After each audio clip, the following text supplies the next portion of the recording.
السلام علیکم ناظرین، آپ کی ہوسٹ شہزین صادق آپ کی خدمت میں حاضر ہے۔ ناظرین، اگر دیکھا جائے تو ریئل اسٹیٹ سیکٹر نے اس قدر ترقی کر لی ہے کہ اگر اس سیکٹر کو نکال دیا جائے تو پاکستان نہیں بلکہ پوری دنیا ایک طرف کو ہو جائے گی۔ پاکستان کی بہت بڑی اکانومی کا حصہ ہمارے پاس ریئل اسٹیٹ کی طرف سے جاتا ہے، جو کہ ریونیو کے طور پر ریئل اسٹیٹ پرووائڈ کر رہی ہے۔ آج اسی موضوع پر بات کرنے کے لیے ہمارے ساتھ اسٹوڈیو میں موجود ہیں نجیب گل عباسی صاحب، جو کہ وائس چیئرمین ہے فیڈریشن آف ریئلٹر پاکستان کے اور پریزیڈنٹ ہے ویلی ویلفیئر ڈیلرز ایسوسی ایشن کے، اینڈ ساتھ ہی ساتھ ہی is a member of think tank Pakistan. السلام علیکم نجیب گل صاحب، کیسے ہیں آپ؟ وعلیکم السلام۔ نجیب گل صاحب، آپ نے کس طرح ریئل اسٹیٹ کی طرف قدم رکھا؟ ہمارے ویورز کو بتائیں کہ کس طرح آپ نے سوچا کہ میں ریئل اسٹیٹ جوائن کروں اور آپ کو کیا ایسا فائدہ ریئل اسٹیٹ میں دکھائی دیا؟ سب سے پہلے میڈم آپ کا، آپ کے چینل کا، میڈیا کا شکریہ کہ کیونکہ آپ گائے بگائے ہمیں اس اپنے سیکٹر کے حوالے سے مختلف موضوعات کے اوپر بھی بات کرنے کا موقع دیتے ہیں، اور پورے میڈیا کا شکریہ کہ آپ ہماری آواز آوانے بالا تک پہنچاتے ہیں۔ دوسری بات ہے کہ اس سیکٹر میں آنے کا دیکھیں، مجھے تقریباً 23 سال ہو گئے اس فیلڈ میں، اور الحمدللہ 23 سال سے میں اپنے جو بھی اپنے کلائنٹس ہیں ان کی خدمات سر انجام دے رہا ہوں مختلف شعبہ، مطلب مختلف سیکٹرز میں۔ تو 1998 میں نے ایز اے فری لانسر اس میں کام شروع کیا تھا، اور تقریباً 3 سے 4 سال میں نے فری لانسر کام کیا تھا، اور اس کے بعد 2004 میں ہم نے ایک اپنی کمپنی بنائی تھی گلوبل لنکس کے نام سے، جو Bahria town, D H A, all over Bahria town اور ڈی ایچ اے کو ڈیل کرتی ہے۔ تو الحمدللہ پچھلے 22-23 سال سے 23 سال تقریباً ہو چکے ہیں مجھے اس فیلڈ میں اپنی خدمات سر انجام دیتے ہوئے۔ سر، ہم نے دیکھا ڈفرینٹ کنٹریز میں ڈفرینٹ پالیسیز ہیں، لاز ہیں ریگارڈنگ ریئل اسٹیٹ اور ریئل اسٹیٹ ایجنٹس اور ریئل اسٹیٹ انڈسٹریز، لیکن پاکستان میں کیا ایسی کوئی پالیسیز وغیرہ ابھی تک بن چکی ہیں یا بننے کو ہیں؟ دیکھیں، بیسکلی مختلف ممالک میں بالکل اس کو ایک باقاعدہ ریگولیٹ کر دیا گیا ہوا ہے، وہاں پہ ایک پالیسیز ہیں اور بڑی مینج کیے ہوئے سارے معاملات ہیں۔ پاکستان کے اندر اس طرف گورنمنٹ، جو پچھلی گورنمنٹ تھی عمران خان صاحب کی، انہوں نے کافی اس کے اوپر کوشش کی تھی، اور ہماری جو ایسوسی ایشن ہے فیڈریشن آف ریئلٹر پاکستان، جس کا میں وائس چیئرمین بھی ہوں، ہم لوگوں نے الحمدللہ اس کے اوپر بڑی محنت کی، اور محنت کرنے کے بعد گورنمنٹ کو اس چیز کے اوپر ان کی توجہ مبذول کروائی، اور اس چیز کے اوپر ان کو مجبور کرنے کی کوشش کی کہ یار یہ سیکٹر ایسا ہے کہ جو ملکی اکانومی میں، ملکی معیشت میں، اور بلکہ عام آدمی کے لیے ایک مین کردار ادا کر رہا ہے۔ میں اس میں یہ بات کہتے ہوئے فخر محسوس کرتا ہوں کہ پاکستان کے اندر ریئل اسٹیٹ سیکٹر جو ہے وہ ریڑھ کی ہڈی کی مانت ہے۔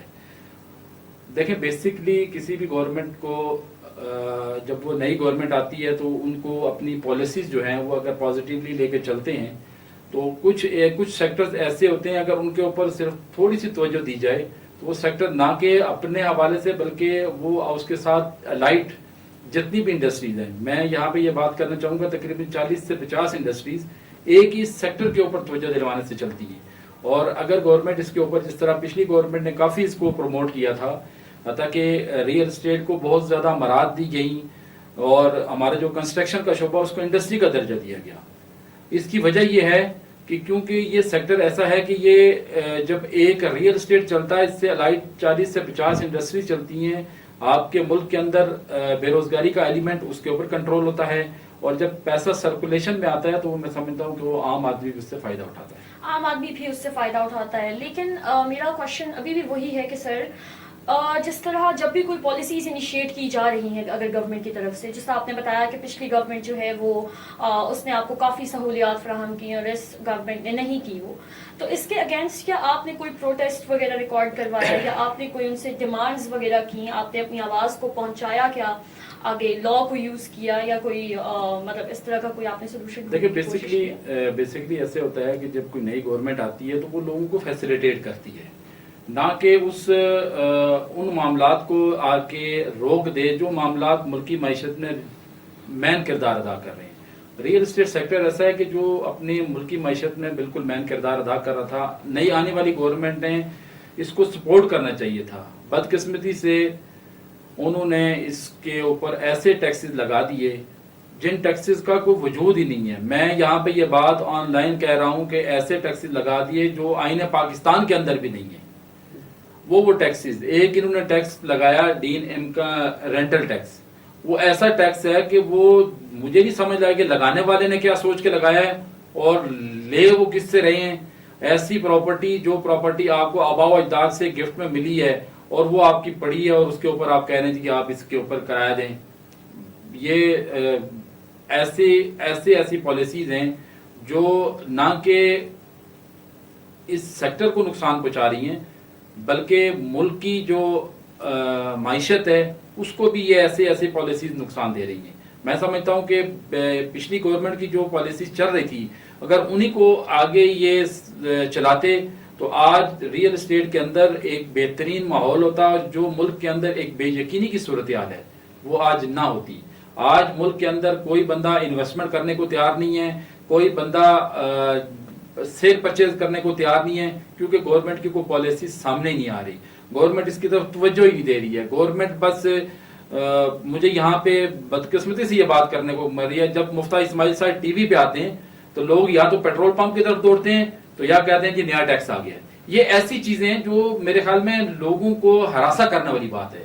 میری گورنمنٹ سے اپیل ہے کہ آپ برائے مہربانی جتنے بھی سٹیک ہولڈرز ہیں, آپ ریئل اسٹیٹ پہ سیکٹر پہ ٹیکس لگا رہے ہیں, آپ تمام سٹیک ہولڈرز کو بٹھائیں, ان سے مشاورت کریں. ٹیکس دیکھیں ہر پاکستانی دینا چاہتا ہے.